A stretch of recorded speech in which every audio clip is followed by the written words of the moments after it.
Olá, estamos dando a ela seu quarto, mamãe disse casualmente durante o café da manhã. Eu sorri e disse: Legal, vou começar a arrumar minhas coisas hoje à noite. No dia seguinte, assinei um contrato de locação sem eles. Ela disse assim, mesmo sem confusão, sem desculpas, como se estivesse comentando sobre o clima. Estamos dando a eles seu quarto. Minha mãe repetiu, cortando seu pão com todo o cuidado do mundo, como se não tivesse acabado de me empurrar de um penhasco sem sequer um aviso. Eu tinha 23 anos, ainda morava em casa e trabalhava em tempo integral em um depósito enquanto tentava economizar o suficiente para me mudar sem me prejudicar financeiramente. Cada salário era um ato de equilíbrio, uma parte para economizar, outra para as contas, mas um pouco para ajudar com os mantimentos. E o aquecedor de água que paguei no outono passado? Ninguém parecia lembrar que tinha saído do meu bolso. Eu não estava estagnado, apenas aguardando o momento certo, silenciosamente, como alguém vivendo em um espaço emprestado. Legal. Eu disse. Até sorri o suficiente para mostrar a ela que não estava abalado. Vou começar a arrumar minhas coisas hoje à noite. E esse foi o momento exato em que decidi que estava pronto. Não era apenas sobre o quarto. Nunca é, de fato. O quarto era a última pedra na represa, a gota que finalmente quebrou a ilusão que eu segurava desde o ensino médio. Eu nunca estive realmente em casa naquela casa. Eu era conveniente, como um eletrodoméstico que funciona silenciosamente em segundo plano até parar de ser útil ou ocupar espaço demais. Fui trabalhar normalmente naquela manhã, mas algo dentro de mim já havia mudado. Eu não voltaria. Não para sempre. Não contei a ninguém. Apenas passei meu horário de almoço rolando listas. Encontrei um modesto apartamento de um quarto a 10 minutos do trabalho e paguei o depósito ali mesmo. 6 meses de aluguel adiantados. Eu estava economizando para outra coisa, talvez um carro, talvez um futuro que não parecesse exílio. Mas isso era melhor. Ainda fui para casa naquela noite. Ainda sorri quando minha mãe perguntou se eu poderia levar o lixo para fora. Ainda consertei o Wi-Fi quando caiu durante o jantar, porque minha irmã precisava para a sessão de tutoria online. Mas, na minha mente, eu já tinha ido embora. Naquela noite, comecei a planejar o lento desmonte de tudo que fazia por eles. Comecei pelo gramado. Nos últimos 1 ano e meio, eu cortei a grama, aparei as bordas, limpei os restos. Até as manchas irregulares estavam diminuindo na primavera. Nunca disse nada sobre isso. Apenas fiz o trabalho, silenciosa e invisivelmente, como meu pai costumava fazer anos atrás. Mas quando tive idade suficiente para empurrar o cortador, a tarefa silenciosamente se tornou minha. Ninguém me agradeceu. Ninguém percebeu. Naquele fim de semana, deixei a grama crescer. Já estava alta por causa da chuva da semana anterior, mas eu não toquei nela. Passei direto pelo galpão onde o cortador ficava e fui tomar café como se fosse qualquer outro dia. Quando voltei, meu pai estava parado no jardim da frente, braços cruzados, olhando para a selva verde como se ela o tivesse insultado pessoalmente. Você esqueceu de cortar a grama? Perguntou, já irritado. Dei de ombros. Não, só não estava com vontade. Ele piscou, confuso, como se não tivesse entendido a frase. Bem, vai fazer isso mais tarde? Acho que não, respondi, passando por ele. Tô ocupado. Foi a menor das rebeliões, mas a onda bateu rápido. No domingo à noite, o Wi-Fi caiu de novo. Minha irmã gritou do quarto porque sua tutoria no Zoom tinha travado no meio da chamada. Normalmente, eu reiniciaria o roteador, trocaria o cabo coaxial defeituoso atrás da TV e reiniciaria a rede. Já tinha memorizado o processo, depois de dezenas de falhas no último ano. Mas, em vez disso, fiquei na cozinha colocando chá no copo e fingindo que não a ouvia gritar. Mãe, ela chamou desesperada. O Wi-Fi quebrou de novo. Eu não sei como consertar. Minha mãe respondeu. Onde ele está? Ela retrucou. Deixei-o se debater por meia hora antes de sair casualmente pela porta, minha refeição em mãos. Ninguém disse uma palavra. Naquela semana, parei de buscar minha irmã na escola. Não avisei ninguém, fazia isso quase toda terça. E quinta-feira há meses. A agenda da mãe não batia e o pai se recusava a sair mais cedo do trabalho. Então, eu ajustei meu próprio horário para dar conta silenciosamente, como todo o resto. Quinta-feira chegou e passou. Minha irmã ficou sentada na secretaria da escola por 2 horas antes que alguém pudesse buscá-la. Quando voltei para casa, o clima estava tão carregado que dava para sentir no ar.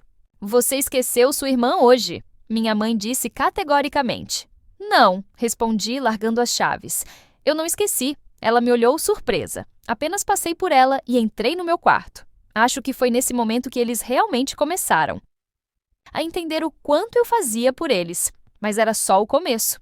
No terceiro dia, a pia da cozinha voltou a vazar, um gotejamento lento e rítmico, como um fantasma retornando. Eu já tinha consertado no ano passado, trocando a junta defeituosa. Na época, até cruzei a cidade para encontrar a peça certa. Mas agora eu não ia fazer nada. Eu não mencionei que, na época, eu apenas consertei e continuei com minha vida. Agora, ele estava de volta, assim como a poça familiar sob o armário.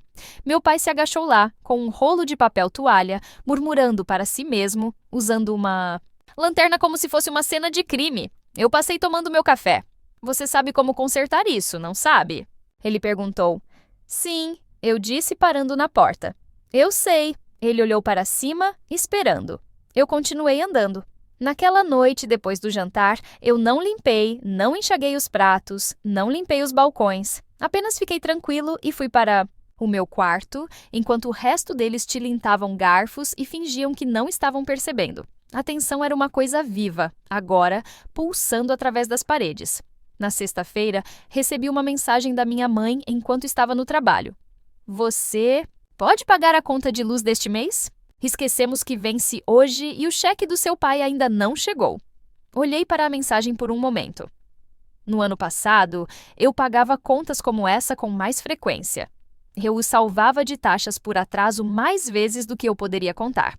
Até configurei lembretes no meu próprio telefone para que as contas não fossem cortadas. Não dessa vez.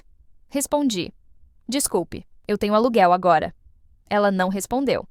No dia seguinte, a luz da varanda estava apagada quando eu cheguei em casa. A casa estava mais escura do que o normal. Quieta. Minha irmã estava na mesa, frustrada, folheando sua lição de matemática, rabiscando com a ponta quebrada de um lápis. Você não foi pegar o papel da impressora? Ela perguntou sem olhar para cima. Eu sempre comprava, sempre me lembrava. Não, eu disse, largando minha mochila perto da porta. Pensei que outra pessoa poderia fazer isso dessa vez. Ela jogou o lápis para baixo e pisoteou. Minha mãe apenas observou do corredor, com os olhos semicerrados, como se estivesse tentando me entender, como se eu fosse um quebra-cabeça, como se alguém tivesse trocado todas as peças. Eu sorri para ela, não presunçoso, apenas calmo. As coisas estavam desmoronando, não porque eu estava fazendo algo cruel ou dramático. Tudo o que eu fiz foi dar um passo para trás. Essa foi a parte assustadora para eles. Eles estavam finalmente vendo os fios que eu estava segurando juntos. Sábado. De manhã veio sem café. Eu ouvi o barulho de portas de armário e o leve palavrão da minha mãe quando percebeu que eles estavam sem. Eu tinha sido o único a manter esse estoque. Também comprava sacos grandes na loja perto do meu trabalho. Sempre pegava no meu caminho para casa, nunca mencionava, apenas substituía. Agora, eles estavam olhando para uma lata vazia e um silêncio cortante, como se fosse algum tipo de traição. Eu estava sentado na sala, comendo cereal, completamente vestido, chaves na mão. Não disse uma palavra. Minha mãe olhou para mim por cima da borda de sua caneca, que ela havia enchido com água quente e nada mais. Você vai sair? Ela perguntou em tom neutro, mas investigativo. Sim, eu disse, terminando a última mordida.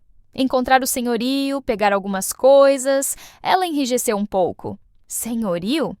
Eu apenas assenti e me levantei, saindo pela porta antes que ela pudesse perguntar mais. Eu estava de volta 2 horas. Depois, com algumas caixas mais pesadas, um pouco mais decidido. Naquela tarde, comecei a limpar meu quarto. Não tudo de uma vez, não de forma barulhenta ou teatral, apenas lentamente, meticulosamente. Caixa por caixa, eu carregava cada uma para o meu carro, colocava no banco de trás ou no porta-malas e voltava para pegar mais. Eu podia sentir os olhos deles em mim o tempo todo. Ninguém perguntou para onde eu estava indo. Ninguém se ofereceu para ajudar. Na hora do jantar, eu estava na metade do caminho. Meu pai tentou agir normalmente, trocando de canal, como se nada estivesse acontecendo. Minha irmã ficou grudada no telefone. Minha mãe tentou traçar uma linha na areia.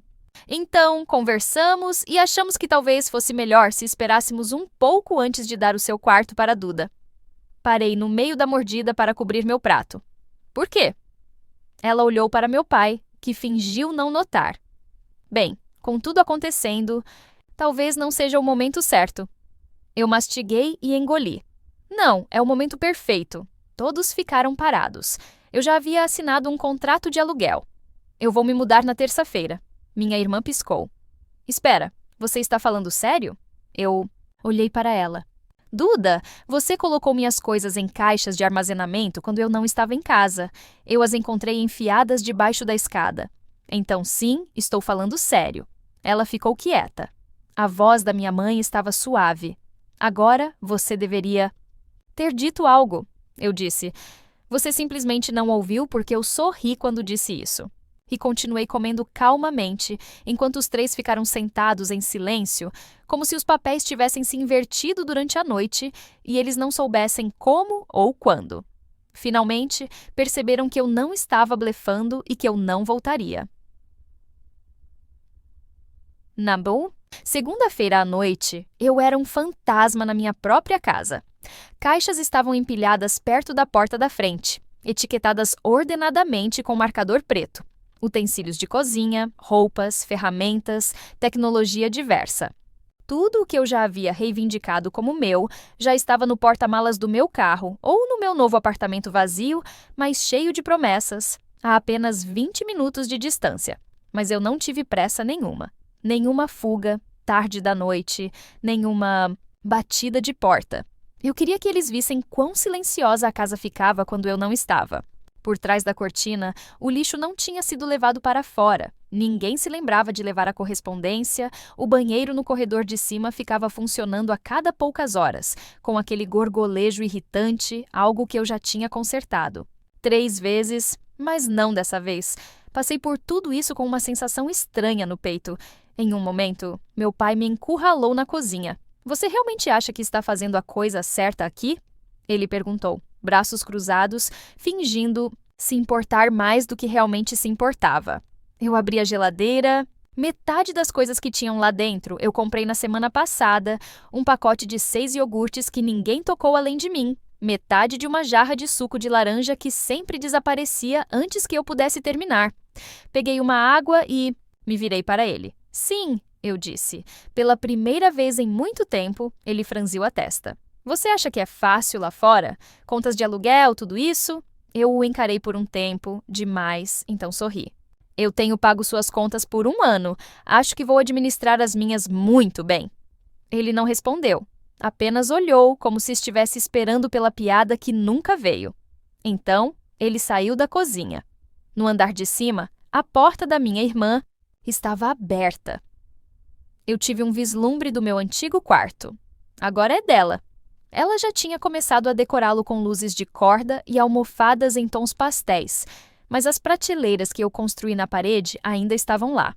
O remendo na parede, de gesso que eu consertei quando ela chutou durante um ataque de raiva, ainda estava firme. Ela me pegou olhando. Você poderia ter dito não, ela murmurou, sem nem fazer contato visual. Eu balancei a cabeça.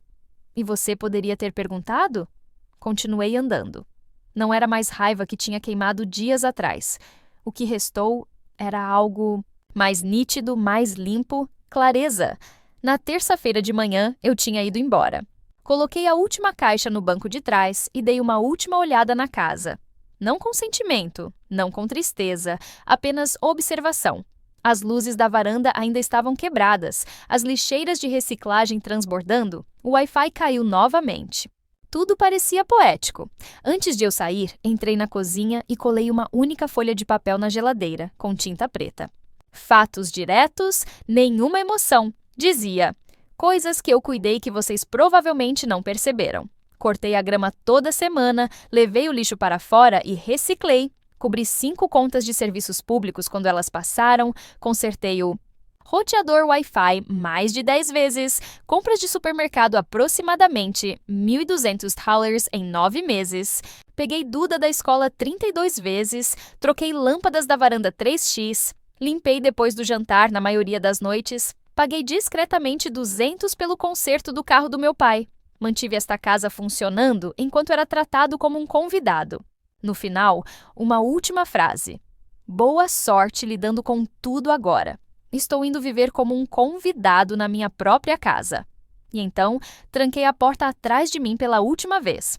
Não tive notícias deles no primeiro dia, mas no segundo, as ligações começaram. Primeiro, foi minha mãe, chamada perdida. Depois, uma mensagem. Ei, a internet caiu! Você lembra do login do roteador? Então, meu pai tentando mascarar sua irritação com praticidade. Onde você colocou a chave do cortador de grama? Eu não respondi a nenhum deles até sexta-feira. A mensagem se transformou em pequenas tempestades de culpa e confusão. Duda me enviou uma mensagem com apenas uma palavra. Sério? Acho que eles pensaram que eu cederia, que voltaria para ajudar quando as coisas ficassem difíceis. Talvez eles pensassem que se mudar fosse simbólico, como se eu estivesse fazendo uma observação, não uma mudança permanente. Eles estavam errados. Enquanto isso, meu apartamento estava começando a parecer meu. Eu coloquei prateleiras, escolhi pratos, toquei música tão alto quanto eu queria. O silêncio que eu usava para desejar era finalmente real. Não frio, não forçado, apenas quieto, como se o mundo finalmente tivesse parado de esperar coisas de mim. Na semana seguinte, minha mãe ligou de novo. Dessa vez, eu atendi. Sua voz estava tensa. Você não tinha que ir embora daquele jeito. Eu não discuti, apenas esperei. Não percebemos o quanto você estava fazendo. Ela continuou. O lixo, as contas, eu não sabia que era tanto. Sim, eu disse simplesmente. Eu sei. O silêncio pairou lá por um segundo, por muito tempo. Duda tem lutado com as buscas da escola, nós dois trabalhamos, e ela não está acostumada com o ônibus. Eu não disse nada. Não achamos que iria desmoronar tão rápido. Isso é porque você nunca viu o que estava segurando, eu disse. Outra longa pausa. Bem, ela disse, tentando se recompor. Espero que você esteja feliz aí fora. Eu sorri, mesmo que ela não pudesse ver. Eu sou. E eu era. Os dias que se seguiram pareceram estranhos, como se eu estivesse observando minha antiga vida através de uma janela que eu não conseguia abrir. Duda parou de enviar mensagens de texto depois que ignorei sua última mensagem. Meu pai não se incomodou em ligar novamente, provavelmente orgulhoso demais. E minha mãe, ela enviou algumas mensagens estranhas aqui e ali, sempre envoltas em algo passivo. Espero que você esteja bem. As coisas estão um pouco caóticas aqui. Não estou dizendo que não sentimos sua falta, mas é diferente. Eu nunca respondi, mas continuei ouvindo coisas por meio de amigos em comum, por meio de vizinhos. O gramado tinha crescido de forma selvagem, Duda ganhou mais algumas horas de espera na escola e foi forçada a ir para casa a pé, uma vez, na chuva. A água foi cortada por meio-dia antes que se lembrassem de pagar. As luzes da varanda da frente ainda piscavam, como se estivessem pedindo socorro. Eles estavam se acumulando nas pequenas coisas, nas coisas que achavam que simplesmente aconteciam, as coisas que eu costumava fazer no piloto automático. E a parte engraçada. Eu não estava me gabando, eu nem estava mais bravo, apenas pronto. Me acomodei no meu novo ritmo, comecei a cozinhar para mim, pequenas refeições, nada extravagante.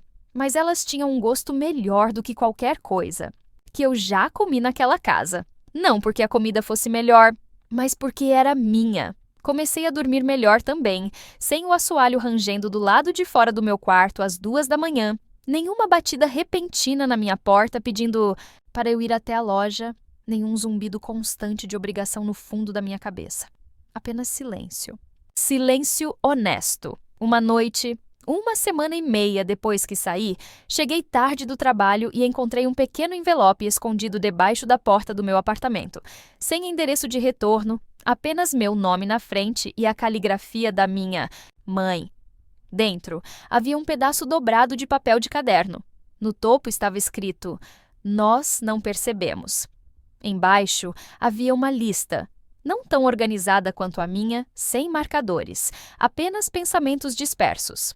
O lixo, os passeios da Duda, o Wi-Fi, as compras, o jeito que a pia não para de pingar, a coisa com a luz da varanda, o silêncio. No final, uma frase. Nós não te tratamos como um filho, me desculpe. Foi isso. Nenhum apelo para voltar, nenhuma promessa de fazer melhor.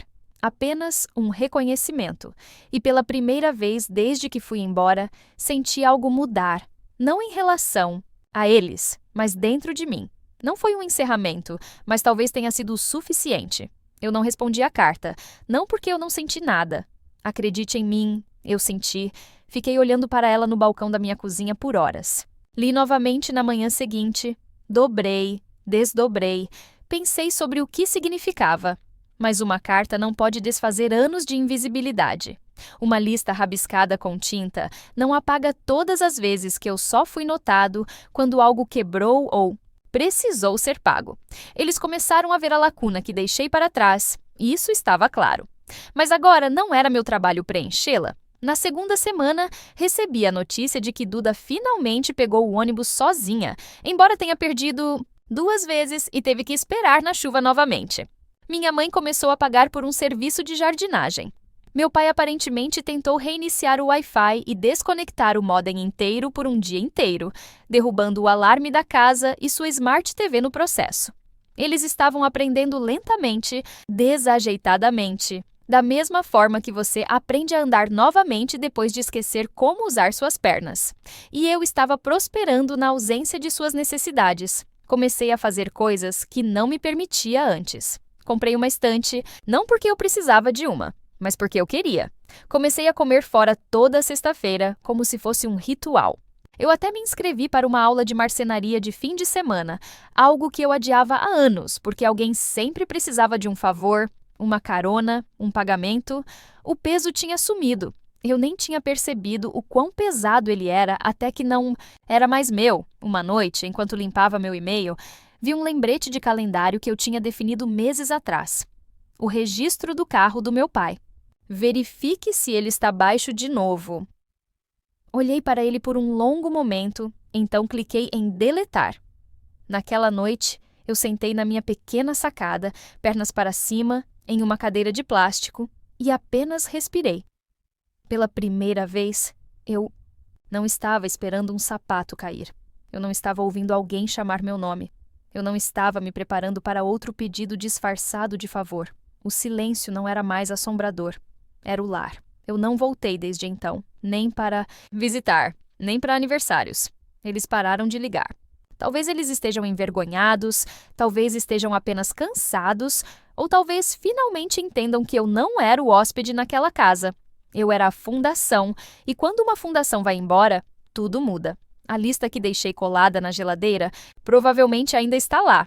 Ou talvez tenham tirado isso do jeito que você tira algo que faz você se sentir culpado demais para olhar. De qualquer forma, serviu ao seu propósito. Agora me diz, você já sentiu que tudo o que faz por alguém não é notado? Ou só é notado quando você para de fazer? Como foi essa experiência? Escreve aqui nos comentários, eu quero muito saber. Se você gostou do vídeo, clica em curtir. E se inscreve no canal também, assim você não perde nenhuma história emocionante. E não esquece, deixa também um comentário com uma classificação de 1 a 10 para mostrar o quanto você gostou. Assista também ao vídeo que agora está aparecendo na sua tela. Até breve!